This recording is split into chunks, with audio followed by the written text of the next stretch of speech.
갈라디아서 4장 4절로 5절 말씀입니다.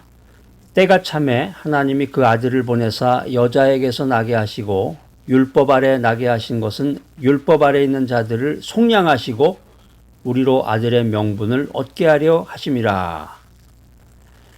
사도 바울 선생이 쓴 이 갈라디아서, 이 사도 바울의 서신들은 그냥 한번 이렇게 쭉 읽을 게 아니라 굉장히 그 내용에 깊은 의미들이 많이 담겨 있어요, 보면. 그러니까 이 내용을 읽으면 읽을수록 거기에서 은혜가 막 이렇게 넘쳐나는 듯한 은혜 충만한 그런 구절들이 많은데, 갈라디아서 4장에 있는 말씀, 오늘 참 너무나 그 은혜스러운 말씀입니다. 예수님께서 율법 아래 나셨다. 이 말의 의미는 율법 아래에 있는 인간으로 태어나셨다. 이 말씀이에요. 이 사도 바울은 예수님께서 인간으로 태어나신 이유를 속량과 아들의 명분이라는 이 두 가지로 설명하고 있는데, 이 속량이라는 게 뭐죠? 속량. 이 존 스타트 목사님이 속량에 대해서 이렇게 설명하고 있습니다. 속량이란 값을 지불함으로 해방됨을 의미한다. 여기서 해방이라고 하는 것은 우리 죄에 임하는 하나님의 의로운 심판으로부터 구조되는 것이며, 지불한 대가는 그리스도가 십자가에서 우리 죄를 위해 흘리신 피를 말한다. 자, 이 말씀 좀 우리가 잘 들어서 아는 말씀인데, 이 속량만으로는 완전한 구원이라고 말할 수가 없습니다. 재미있는 이야기를 하나 들려드릴 텐데, 어렸을 때부터 이 흑인 우범지대에서 성장했던 흑인 소년이 있습니다. 그러니까 이 미국에는 그 지역마다 특징이 다른데 주마다 다르죠. 주마다 법이 다르고 도시마다 특징이 다르고, 그런데 대도시에 가면은 이제 우범지대라고 그래서 슬램가가 있어요. 슬램가가. 저도 이렇게 차를 타고 이렇게 그 도시를 지나다 보면은 벌써 이렇게 분위기가 달라요. 분위기가 달라요. 예를 들면 이제 맥도날드 같은 데를 만약에 갔다. 그러면 이 맥도날드의 보통 맥도날드, 한국에 있는 맥도날드를 여러분들이 상상해도 될 것 같아요. 그럼 내가 이제 물건 주문하고 거기 점원이 이렇게 돈을 받고 뭐 계산을 하고 이러잖아요. 근데 우범지대에 있는 맥도날드는 그 앞에 이렇게 창살이 쳐져 있어요. 쇠창살 같이. 그래가지고 그 밑에 이렇게 옛날에 그 극장 같은 데 가면 이렇게 돈 집어넣고 표를 받는 것 같이 이렇게 된 그 조그마한 구멍이 있단 말이에요. 그걸로 돈을 주고받고 사람이 이렇게 차단이 되어 있다고. 왜 그러냐면 강도가 들어와가지고 총을 들이대고서 돈 달라고 그럴까봐 거기가 차단이 되어 있는 거죠. 우범지대가. 자, 어릴 때부터 이 흑인 우범지대에서 성장했던 흑인 소년이 보고 배운 게 뭐냐면 도둑질이라든가 술이라든가 마약, 폭력이 전부였어요. 이게 참, 이제 술은 좀 그렇다고 치더라도 이 마약, 이건 참 굉장히 아주 치명적이죠. 마약이라는 것은 요즘 이제 한국에도 마약이 침투를 했는데, 이 네덜란드 같은 데는 그 커피숍에 들어가면은 그 마약을 판다 그래요. 이제 마약도 뭐 종류가 여러 가지인데, 이제 좀 도수가 낮은 거겠죠. 이제 마리화나나 뭐 이런 거 같은 거를 그 합법적으로 그런 카페나 이런 데서 그걸 사서 그것을 이제 마약을 복용하거나 이제 담배식으로 해가지고 피기도 하고 그러는데, 하여튼 마약은 한번 빠지면 이게 헤어나기가 어려운 거죠. 우범지대에서 배운 게 도둑질, 술, 마약, 폭력이 전부였는데, 이 소년이 처음에 좀도둑으로 시작을 했다가 점점 성장해 가면서 이제 사기꾼이 된 거예요. 사기꾼이 돼가지고 경찰에 붙잡혔는데, 이 소년에게 내려진 형벌이 100만 불이에요. 100만 불. 100만 불이면 이제 한국 돈으로 한 12억 정도가 되는 건데, 12억 원 정도. 그러니까 엄청난 벌금형이죠. 이 흑인 소년에게 내려진 형벌이. 그러니까 이 금액을 내지 못하면 젊은 시절을 몽땅 감옥에서 보내야만 되는 그런 벌금액이었습니다. 그러니까 이 흑인 소년의 능력으로는 도저히 낼 수 있는 금액이 아니었기 때문에 감옥에 가야 되는데, 판사가 정말 선한 판사가 나타나 가지고 자신의 전 재산을 팔아서 이 흑인의 벌금을 대신 내주었습니다. 이제 이것을 가리켜서 우리가 속량이라고 할 수 있겠습니다. 이 이야기에 나오는 그 판사가 자신의 전 재산을 팔아서 그 흑인의 벌금을 내주었다. 이걸 이제 속량이라고 하는데, 값을 지불해서 해방시킨다는 의미죠. 값을 지불해서 해방시킨다. 자, 그런데 이렇게 속량받은 흑인 소년을 그대로 사회에 돌려보내면 어떻게 되겠어요? 다시 또 범죄를 저지른단 말이에요. 그래 또 감옥에 들어가고 뭐 계속해서 줄 서 있다가 누가 벌금 내주는 게 아니니까 이 흑인 소년을 그대로 사회에 돌려보내면은 또 다시 범죄를 저지르고 감옥에 들어온다는 거죠. 왜 그러냐면 이 흑인 소년이 할 수 있는 거라고는 도둑질과 사기밖에 없는 거죠. 이렇게 이제 흑인 소년을 죄의 형벌 해서 속량해 주는 것은 사실 좋은 일이지만 반쪽짜리 구원밖에 되지 않는다라고 하는 것입니다. 그러니까 완전한 100% 완전한 구원이 되려면은 그 판사가 벌금을 내줬던 판사가 이 흑인 소년을 자신의 그 양자로 데려와야 돼. 그래가지고 양자로 데려와 가지고 자기 옆에다가 이 흑인 소년을 딱 끼고서 앉아가지고 하나씩 가리키면서 인격적인 사람으로 만드는 것입니다. 그래서 모든 것이 갖춰지면 성실한 사회의 구성원이 될 수가 있는데 이것을 가리켜서 우리가 이제 온전한 구원이다 이렇게 말할 수가 있는 것입니다. 자, 여러분이 흑인 소년 이야기 들으시고 정말 소설 쓰시네요.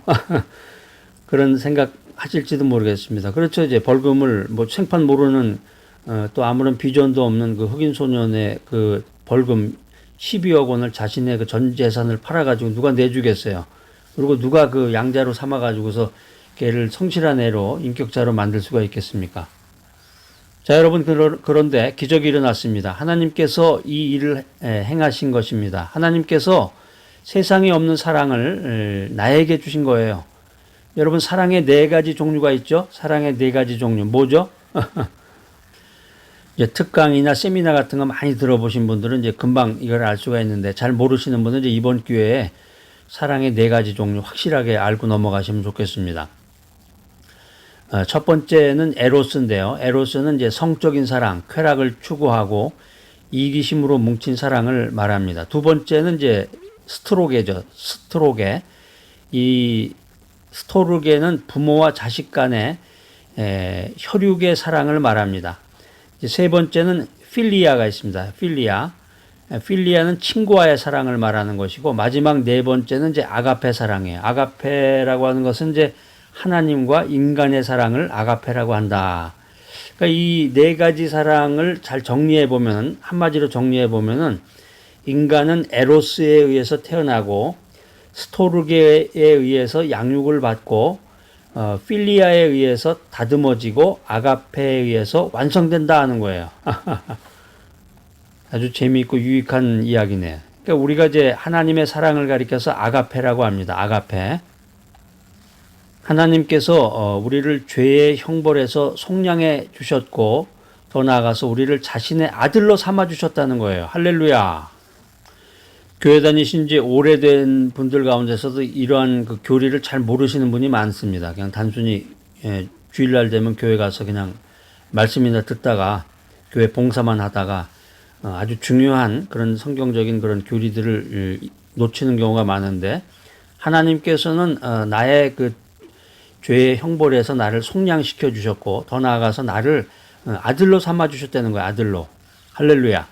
이 2가지를 잘 설명한 사람이 있는데 그 사람이 마태예요. 그러니까 성경에 나와 있어요. 이게 다. 제가 여러분들에게 뭐 이야기로 말씀드리는 게 아니라 성경에 그대로 써져 있는데 우리가 성경을 깊이 있게 연구를 하지 않고 그냥 스쳐 지나가니까 이 내용을 잘 몰랐던 것입니다. 이번 기회에 여러분들이 알면 돼요. 마태복음 1장 20절로 23절입니다. 무식과 유식의 차이는 별게 아니에요. 무식, 모르는 거죠. 무언가를 모른다. 근데 무언가를 듣고 그것을 깨달으면 바로 그 순간 유식이 되는 거잖아요. 아주 간단한 원리네요. 마태복음 1장 20절로 23절. 이 일을 생각할 때 주의 사자가 현몽하여 이르되 다윗의 자손 요셉아 내 아내 마리아 데려오기를 무서워하지 말라. 그에게 잉태된 자는 성령으로 된 것이라. 아들을 낳으리니 이름을 예수라 하라. 이는 그가 자기 백성을 그들의 죄에서 구원할 자이심이니라.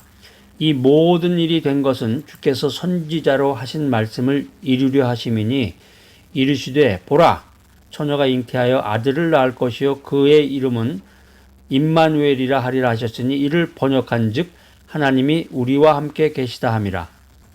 천사가 나타나가지고 예수님의 그 육신의 아버지였던 요셉에게 아이의 이름에 대해서 이야기합니다. 아이의 이름을 어떻게 지어야 될지. 자, 여러분들의 아이의 이름을 어떻게 지셨나요? 장명가한테 찾아가서 지셨나요? 한국의 경우는 되게 이제 할아버지들이 되게 이제 이름을 예전에 많이 지어주셨는데, 이제 성경에 보니까 예수님은 천사가 나타나가지고, 천사가 나타나서 그 육신의 아버지 요셉에게 그 아이의 이름에 대해서 얘기해 줍니다. 우리들도 기도하시는 분들 가운데서 현몽이라고 그러나요? 그 꿈을 꿔가지고 태몽도 있고 뭐 꿈을 통해 가지고 그 아이, 자기가 낳을 아이에 대해서 자기의 그 이세에 대해서 어떤 그런 메시지를 받고 계시를 받아서 그 아이의 이름을 지어주는 경우도 있습니다. 유태인들의 그 습관, 전통 가운데서 태어난 지 8일이 되면 할례를 받습니다. 유태인들이 태어난 지 8일째 할례를 받는데 그때 아이의 이름을 지어야 돼요. 그러니까 천사가 나타나가지고 그 이름에 대해서 얘기를 해준 거예요. 마태복음에 보면은 예수님의 이름이 두 가지가 나옵니다. 예수와 임마누엘이죠. 예수와 임마누엘. 근데 이 두 이름이 모두 다 선지자 이사야가 쓴 그 이사야서에 나오는 예수님에 대한 예언이에요. 그러니까 성경은 보면은 구약에서 예언한 것이 신약에서 실천이 되고 하나님의 그 역사가 이어지는 거죠. 그러니까 이사야서 53장 11절, 이사야서 7장 14절에 보면은 예수님의 그 이름에 대해서 선지자 이사야가 아주 오래전 옛날에 그 예언해 놓은 그 이야기가 있어요. 그러니까 마태복음에서 이 마태복음의 저자였던 마태가 그 독자들이 누구라고 그랬어요? 마태복음의 독자들은 유태인이라고 그랬잖아요. 마태가 유태인 독자들에게 이사야의 예언이 예수님을 통해서 성취됐다. 이걸 말해 주는 거예요. 자, 그런데 우리가 그냥 성경을 흘려 지나가는 식으로 스킵하듯이 이렇게 읽을 게 아니라 이런 생각을 해봐야 되잖아. 마태가 왜 예수님의 이름을 두 가지를 언급했을까? 그 해답은 두 가지가 같이 있어야 완전한 구원이 되기 때문입니다. 진정한 구원은 죄의 형벌에서 해방될 뿐만 아니라 하나님과 새로운 그 릴레이션십, 관계 속으로 들어가는 것입니다. 이것을 우리가 믿도록 하기 위해서 하나님께서는 예수님을 보내셨을 뿐만 아니라 예수님의 영이신 성령님을 우리 마음 가운데 보내주셨습니다. 자, 갈라디아서 4장 6절 한번 보세요. 너희가 아들임으로 하나님이 그 아들의 영을 우리 마음 가운데 보내사 아바 아버지라 부르게 하셨느니라. 아바 아버지. 여기서 이제 아바라는 건 이제 아빠라는 뜻이야, 아빠. 그래서 어떤 분은 이제 메시지 전할 때 아빠 아버지 이렇게 하시는 분도 계시는데 이 아바 아버지라는 말은 구약에는 나오지 않는 말인데 신약에는 3번 나와요. 한 번은 이제 마가복음 14장 36절에서 예수님께서 겟세마네 동산에서 기도하실 때 나오고 나머지는 이제 로마서와 갈라디아서에 나오게 됩니다. 자, 로마서와 갈라디아서 두 곳에 공통점이 있는데 그게 뭐냐면 성령께서 우리로 하여금 하나님을 아빠 아버지로 부르게 하신다는 거예요. 아바 아버지, 아빠 아버지. 로마서 8장 15절로 16절입니다. 너희는 다시 무서워하는 종의 영을 받지 아니하고 양자의 영을 받았으므로 우리가 아바 아버지라고 부르짖느니라. 성령이 친히 우리의 영과 더불어 우리가 하나님의 자녀인 것을 증언하시나니. 그러니까 결국에 이제 아바 아버지라는 게 신약에만 3번 나오는데 한 번은 예수님이 사용하신 것이고 나머지 2번은 이제 갈라디아서하고 로마서에 나오는데 이제 이 사도 바울이 이야기한 거죠. 자, 우리가 하나님을 아빠 아버지라고 부를 수 있는 것은 성령님께서 우리 마음 가운데 계시기 때문입니다.